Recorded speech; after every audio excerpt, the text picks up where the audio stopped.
Darren DePaul, and you're watching the Blizzard Vault series. Let's go check out some legendary treasures with the Vault's librarian and archivist, Joanna Perez.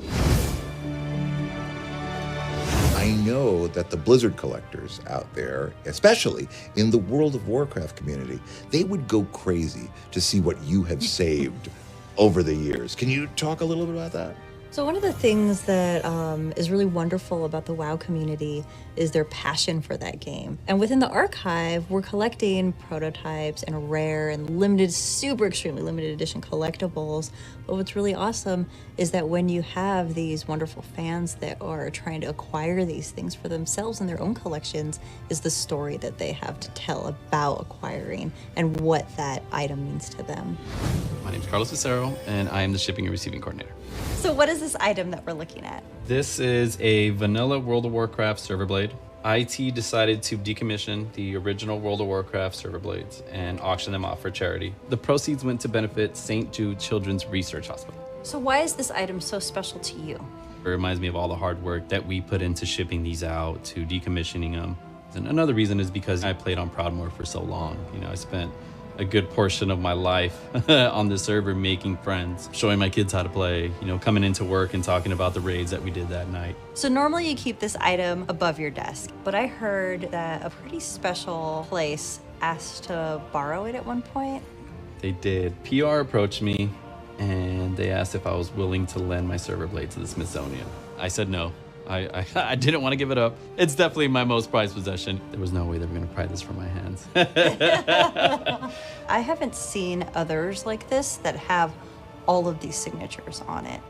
Do you have everyone's signature on here? I did not get everybody's, unfortunately. I'm missing Morheim, Frank, Kaplan. We'd like to borrow this. We just want to get some close-up shots and like extra footage for it. Is that okay? Sounds good. Just don't give it to the Smithsonian. Oh, I might. Just kidding.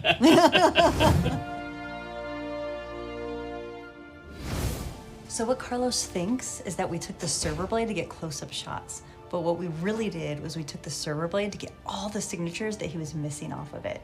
He has zero clue. Come on, let's go see. Thank you so much, Carlos, for letting us borrow this. You're welcome. Whoa, I think there's something wrong with it. We may have messed it up. Don't even play. Don't mess with me. Actually, we got you some more signatures. Very cool. I can tell. I can tell right away. It's filled, yeah. I see Mike. You guys added Mike, definitely. Mike and Shane and Frank and Chris Metzen. I mean, all of them. You got Chris on there too? Chris is on here too. No way. That's super cool. Thank you. That's amazing. The collectibles we have aren't just items that we store in the archive, but they're really just the beginnings and start of larger stories. I love that. That's a really great way of putting it. It's about creating a memory. It is. My name is Chris Seco, and I am the marketing manager for consumer products here at Blizzard Entertainment.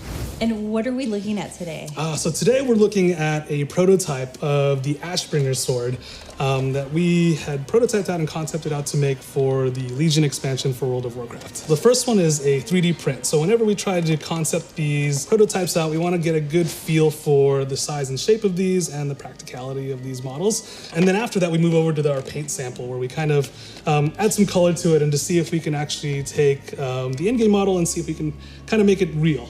So why were these never released? And we found that the design looks really cool in the game and on screen, but it's not the quality that we'd like when we would release a product like this. We wanted to stay true to the game, and we also wanted it to be a really cool product that's practical for the fans. And so this one just didn't hit the mark, and we're really sad about it, but we made the decision not to make the product. So how do you choose what gets released? We figure out what products line up best with the things that the games have going on. But also at the same time, we like to take a look at what products are the coolest. Tell me a little bit about the features this sword was gonna have. This was gonna be a full collectible with sound and lights and all the bells and whistles.